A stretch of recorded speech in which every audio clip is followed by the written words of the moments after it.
Hi, how are you all?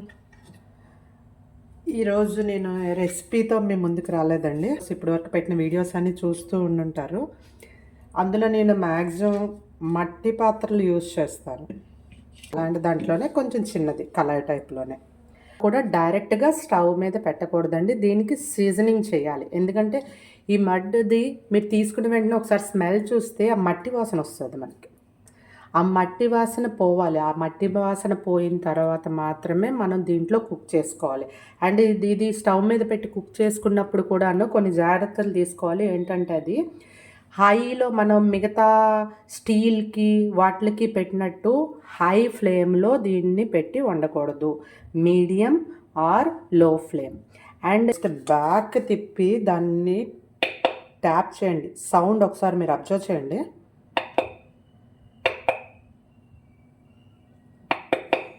అంటే గుల్లగా sound రాకుండా హార్డ్గా ఆ సౌండ్ రావాలి మనకి. అంటే ఇది ఓకే, పర్ఫెక్ట్. ఇది ఇప్పుడు దీన్ని ఎలా సీజనింగ్ చేసుకోవాలో చూద్దాం. ఇలా దేంట్లో అయినా వాటర్ తీసుకోండి. ఫస్ట్ నేనైతే ఒక బకెట్లో వాటర్ తీసుకున్నాను. అందులో ఓవర్ నైట్ పెట్టేసి ఉంచేయాలి. మీరు ఒకవేళ గమనిస్తే చిన్న చిన్న బబుల్స్ వస్తాయి దాంట్లోంచి. వచ్చాయి అంటేనే అది పర్ఫెక్ట్ అనమాట. ఓవర్ నైట్ అంతా వాటర్లో పెట్టుకున్నాం కదండి, దాన్ని తీసేసుకొని ఇలాంటి స్మూత్ స్క్రబ్బర్తోనే చేసుకోవాలి. ఎప్పుడు మనం ఇప్పుడే కాదు, సీజనింగ్లోనే కాదు, మనం ఇది ఎప్పుడు వండిన తర్వాత క్లీన్ చేసుకున్న మడ్ వెజల్స్ ఎప్పుడు మనం స్మూత్ దాంతోనే క్లీన్ చేసుకోవాలి. నీట్గా క్లీన్ చేసేసుకుందాం దీన్ని.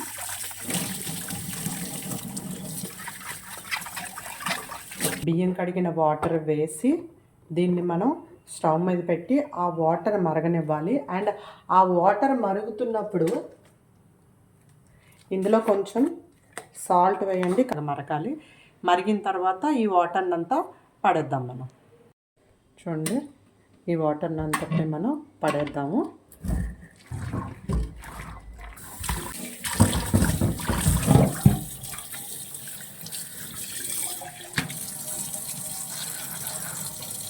గుర్తుపెట్టుకోండి, స్క్రబ్బర్ సాఫ్ట్గా ఉన్న దాంతోనే ఎప్పుడు మనం క్లీన్ చేసుకోవాలి. దీనికోసం మనం ఏ లిక్విడ్స్ అయినా యూజ్ చేసుకోవచ్చండి. మనం క్లీన్ చేసుకోవడానికి ఏం ప్రాబ్లం లేదు.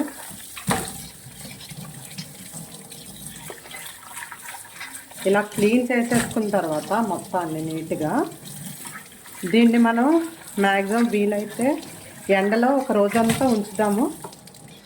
చూడండి, నీట్గా వాష్ చేస్తాం కదా.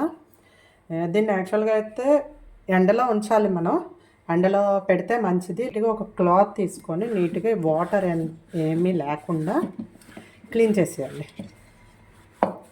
వాటర్ లేకుండా క్లీన్ చేసేయండి మొత్తం. క్లీన్ చేసిన తర్వాత కొంచెం ఏదైనా ఆయిల్, ఏ ఆయిల్ అయినా పర్లేదు, మనం వండుకున్న ఆయిల్, మనం రాసుకున్న ఆయిల్, కొబ్బరి నూనె అయినా పర్వాలేదు, ఏ ఆయిల్ అయినా పర్లేదు, కొంచెం తీసుకొని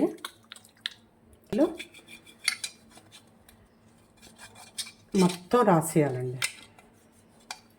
మొత్తం అంతటికి రాయాలి. లోపల పైన మొత్తం రాయాలి oil.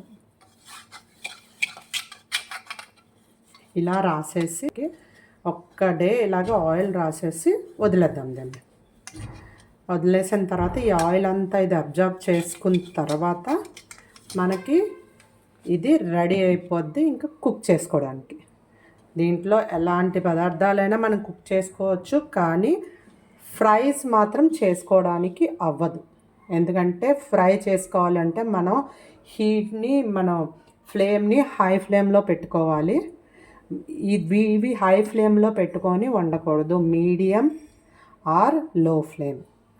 Thank you for watching my channel.